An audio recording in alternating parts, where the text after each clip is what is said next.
Ele liderou a construção de inúmeras obras no Brasil ao longo de 40 anos de carreira.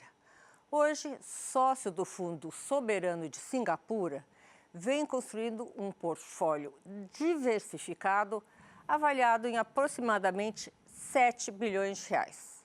Recebo Nessim Safati, fundador da Basel Properties. Bem-vindo, Nessim. Muito obrigado por me receber, é um prazer estar no teu programa.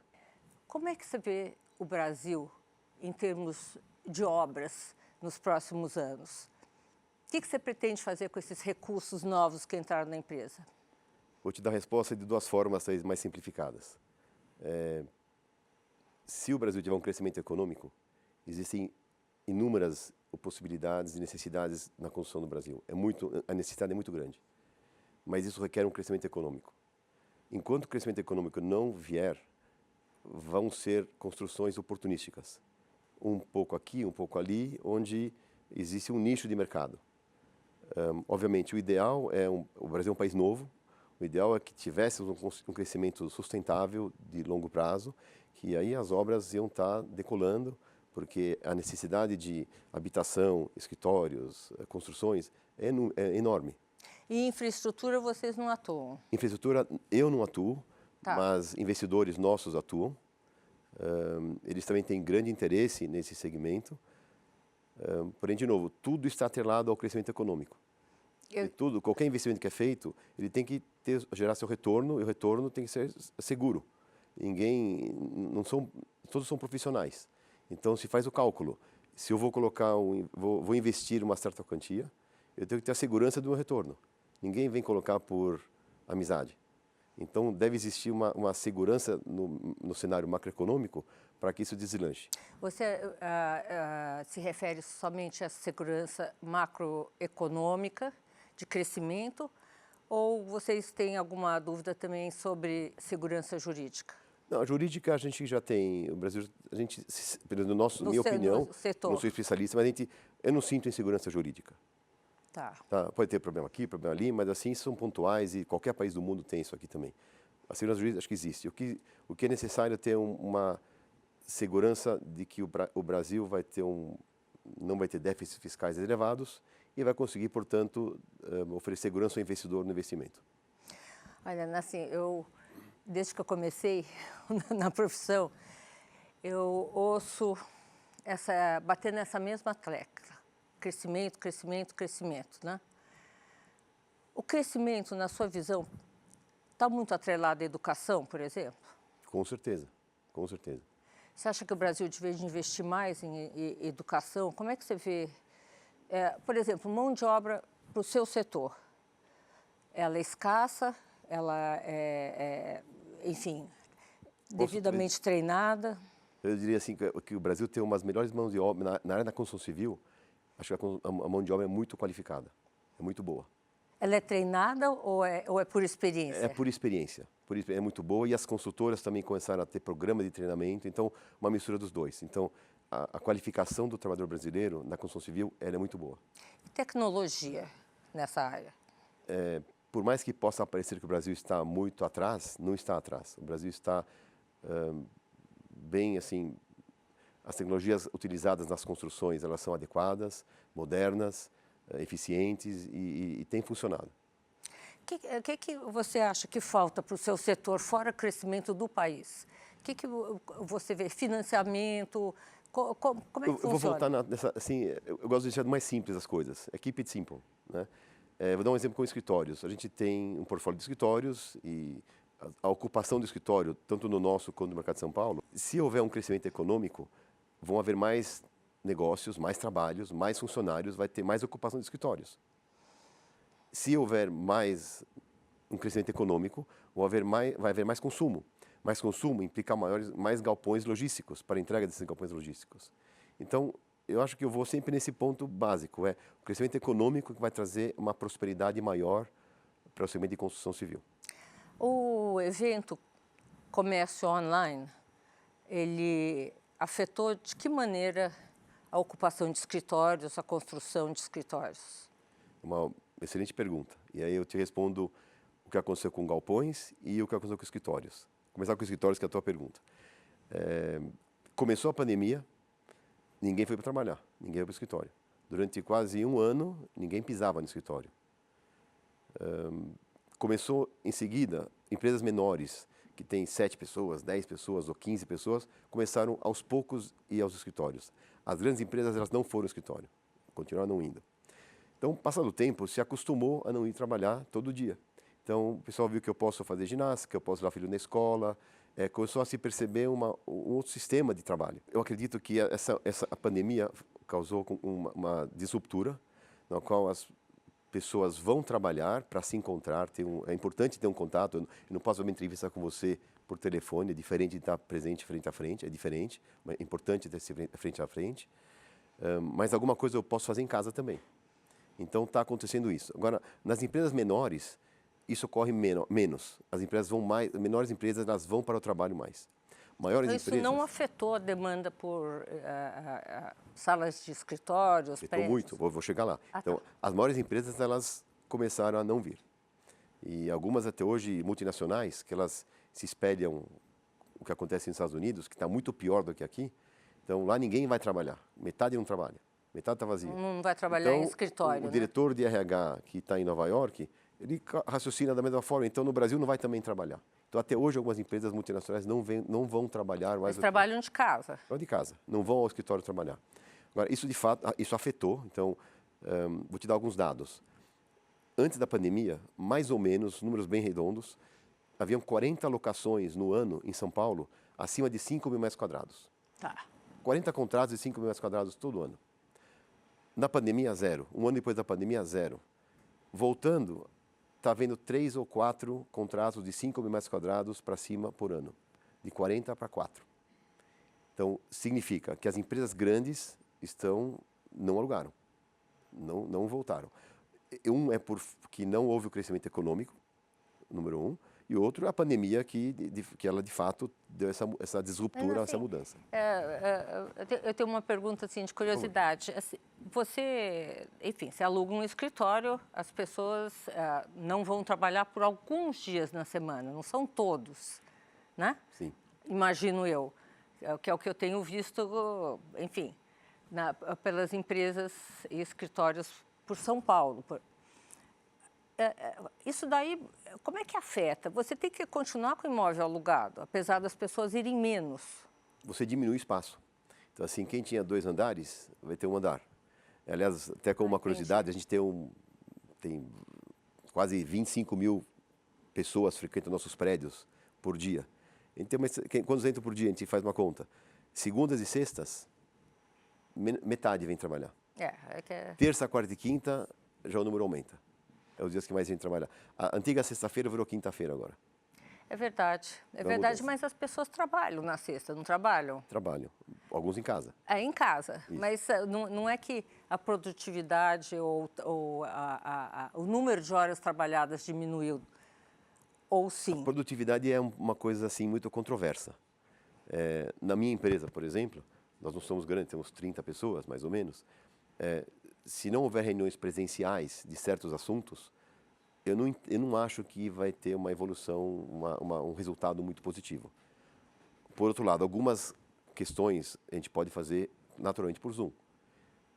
Então, o meio caminho é importante, mas nada substitui o contato frente a frente. Eu concordo plenamente, mas engraçado, eu achei que os espaços iam continuar do mesmo tamanho. Vou te dar outro dado que é importante. Antes da pandemia, todos os contratos assinados em São Paulo, o número X, e todos os metros quadrados assinados nesses contratos. Divido um pelo outro, faço a média de metro quadrado assinado por contrato.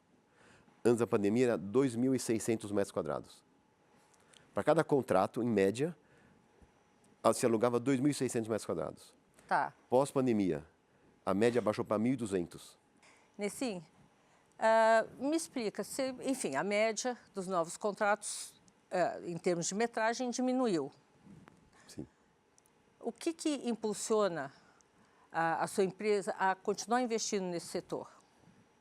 Então, primeiro que é um setor que sempre vai ter o uso de escritórios, sempre vai acontecer isso. Então, e como eu mencionei no início da nossa conversa, a gente está nesse momento no modo oportunístico.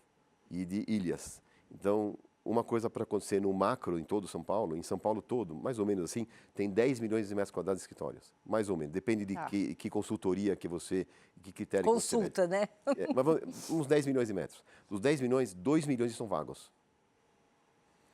E eu posso depois contar o histórico, de onde que apareceu esses 2 milhões vagos. É uma vacância muito alta, 20% de vacância.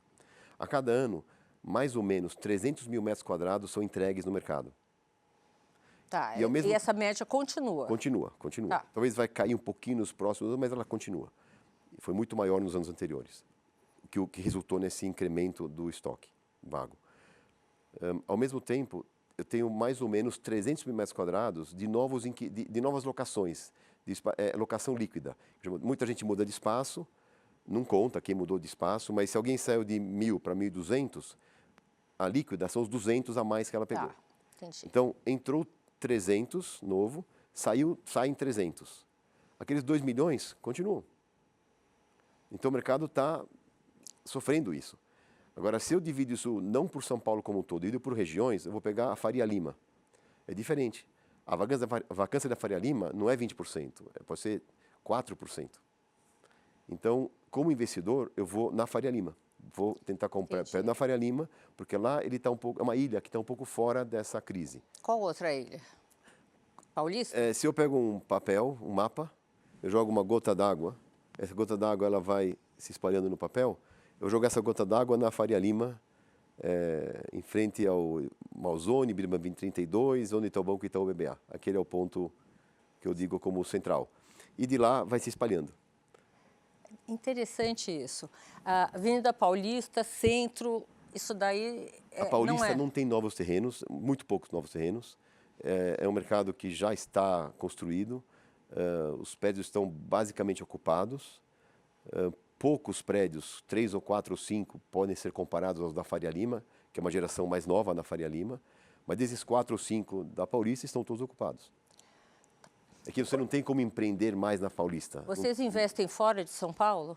A gente investe em Belo Horizonte, em Porto Alegre, no Rio de Janeiro fizemos investimentos. A gente investe onde entender que tem um nicho de mercado que vai nos dar uma oportunidade de rendimento. E esses anos pós-pandemia, qual desses nichos cresceu mais?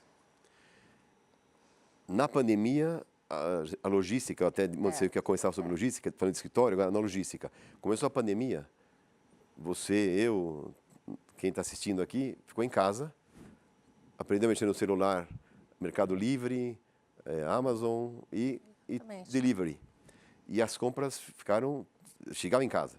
Então, para atender essa grande demanda, essas empresas de e-commerce, elas tiveram que se rearranjar, se arrumar.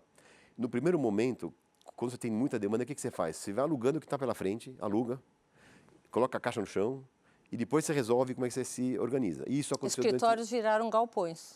Não usaram escritórios como galpões, mas os galpões que estavam não ocupados passaram a estar ocupados.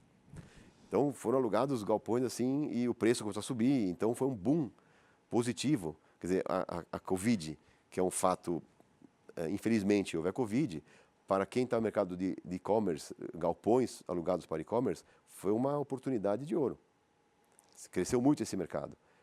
E continua crescendo? Então, cresceu, está crescendo ainda, continua crescendo, que o hábito do comprador de adquirir, comprar seus bens via internet é grande e pode vir a crescer mais ainda sempre. Agora, o que ocorreu assim, que essas empresas que no primeiro momento, os primeiros 1, 2 anos, foram alugando, chama assim, na bagunça, alugaram na correria e tudo está desorganizado, passaram o tempo, eles disseram, agora vamos reorganizar. Então, aquela caixa que estava no chão, aquela outra que estava assim, vamos juntar, colocar numa prateleira e isso otimiza espaço. Entendi. Igual você arruma a tua casa, arruma a tua gaveta. Então, vai organizando, então começa a não necessitar de tanto espaço como no início da pandemia. Então, eu acredito que vai se acalmar um pouquinho essa voracidade por galpões para e-commerce, mas vai existir. Agora, ela vai existir onde? Em nichos. Em nichos. Vou dar um exemplo. Nós construímos agora em Belo Horizonte um galpão com 100 mil metros quadrados, mais ou menos. Está pronto agora. Por que a gente foi para Belo Horizonte? A gente entendeu que a grande Belo Horizonte é um centro importante e lá necessitava de galpões. A gente está tendo um resultado bom. A gente tem a nossa obrigação. E interior do Brasil? Não precisa? Precisa também. A gente comprou agora um terreno recentemente, da Multiplan, em Ribeirão Preto. Vamos estar construindo um galpão para atender a região de Ribeirão Preto. Uma mudança que vai haver na logística, com a reforma tributária, até então se pagava imposto na origem do produto. Daqui a 10 anos, está se mudando com o tempo, vai se pagar imposto no consumo. Então, por que alguém vai estar a 200 quilômetros de São Paulo, onde tem benefício fiscal, se ele vai pagar imposto de São Paulo? Então, ele vai largar esse galpão que está longe, que tinha um benefício fiscal, gradativamente, e vai começar a fazer a sua logística em São Paulo, aqui dentro. Então, vai haver uma migração de quem faz logística fora de São Paulo para dentro de São Paulo. Então, na minha visão, eu acho que os galpões logísticos 30 quilômetros a 60, a 90, mais longe, eles vão ficar mais calmos e talvez o preço pare de subir. Agora, os galpões que estão num raio 15 quilômetros, máximo 30 quilômetros, próximos a grandes centros, esses vão estar muito valorizados. Então, o Ribeirão Preto, por exemplo, é um mercado consumidor grande. Obviamente, não vou fazer galpões de volumes que tem em São Paulo, mas tudo adequado à população. Mas, certamente, é um mercado consumidor importante lá e a gente vai estar lá para alugar para esse e-commerce. Ao que você atribui seu sucesso? Você entrou nisso, olhou e falou assim, é o que eu vou fazer, é o que eu vou entender e está nisso há tantos anos. O que você atribui ao seu sucesso? A palavra sucesso é uma coisa muito relativa, né? Mas, claro assim, que mas vamos dizer... Eu sou uma pessoa que eu acredito muito em Deus e as coisas vão se levando para os lugares. Um empurrãozinho para lá, um empurrãozinho para cá, e as coisas vão se encaminhando. Vou te dar alguns exemplos de, talvez até, nem o Willy Horn vai saber disso, talvez, eu vou contar para você. Como é que eu fui parar na Cyrela? Eu tinha me formado, trabalhava em empresas, e empresas normais, que eu tinha que trabalhar no sábado.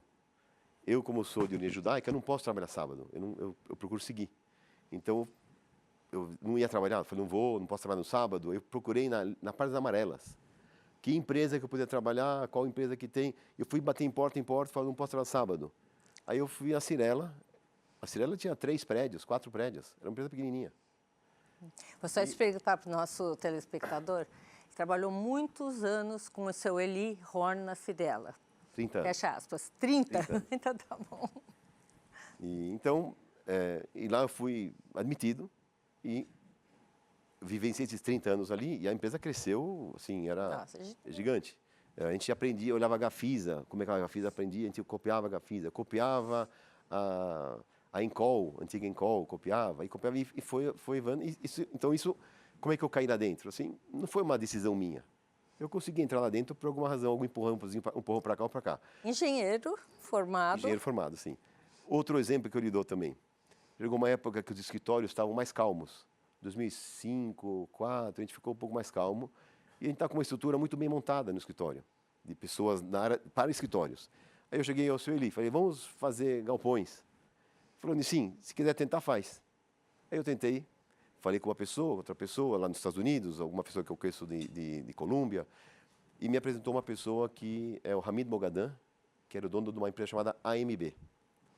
Aí liguei para ele, conversamos por telefone, ele falou, tem eu estudei no MIT e tem um amigo meu que estuda na minha classe que é do Brasil.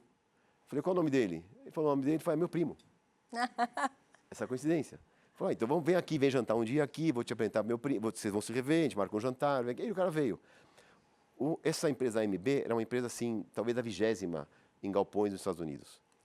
Ele gostou da gente, a gente se deu muito bem, fizemos um acordo de trabalhar aqui no Brasil. Passou um ano, ele me liga. E sim, nós adquirimos um takeover da Prologis, a número 1 dos Estados Unidos. Eu não planejei isso. A gente casou com o 20º do ranking. E deu de presente para a gente, veio a primeira do ranking. Então, quando a Prologis, ele assumiu a Prologis, e já virou o nome, em vez de AMB, virou Prologis, vieram para cá agora, acabou a brincadeira, a gente vai investir bilhões aqui. Eu não programei isso, isso veio. Então, me levaram para o Japão, ver galpão, para o Charles de Gaulle, JFK, como é que faz em Century City. Eu visitei com eles o mundo inteiro para aprender galpões. E o que a gente aprendeu lá, trouxe para cá, para construir os galpões que a gente fez, de fato, em Cajamar. Lá talvez tem quase 1 milhão de metros quadrados, a gente alugou para empresas melhores, sim, as que mais exigentes empresas, e foi um sucesso grande. Agora, assim, você falando sobre construção, na minha imaginação, é uma coisa física, né?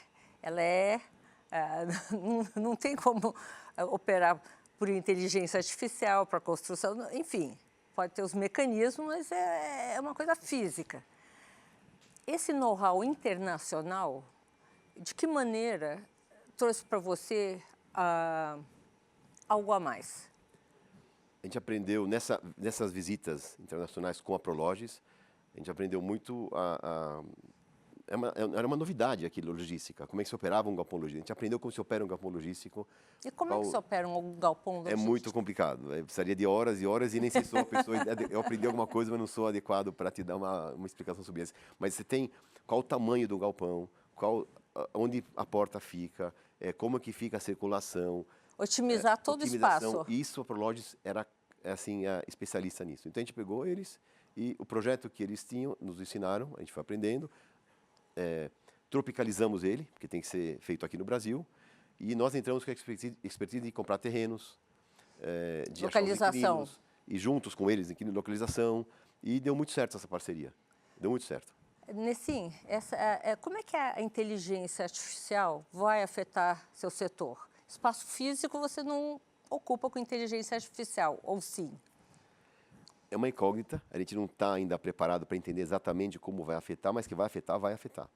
Agora, como eu penso assim, no real estate, se a inteligência artificial vai fazer com que existam menos escritórios, eu não sei se isso vai acontecer de fato, mas certamente vai ter mais data centers. Tá. Então é questão de você se migrar para um lado ou para o outro, mas o real estate nunca vai deixar de existir. Você conhece o exemplo da Índia, desses data centers que são espalhados por aquele mundo de gente? Sim, mas os exemplos americanos, nos Estados Unidos, são assim volumes gigantescos. Nós estamos nos espelhando. A Índia também deve estar indo muito bem nisso. Eu não tenho eu tenho mais familiaridade com os Estados Unidos. Nós construímos um data center agora no Rio de Janeiro e vendemos para uma empresa operar para a Amazon agora em janeiro desse ano. Nós já fizemos um data center. E a gente acredita que esse mercado vai crescer bastante, não tem como voltar para trás. Você, em relação ao Brasil, você se diz otimista, médio, incógnita? Eu sou otimista. É um país assim, se eu usar essa palavra assim simplória, aos trancos e barrancos vai. Ele machuca, vai, e aí o pessoal faz coisa errada, aí depois repensa, aí muda um pouquinho, aí na hora dá um jeitinho. Dá o jeitinho brasileiro, Agora, né? esse jeitinho é uma pena, porque muita gente no processo sofre.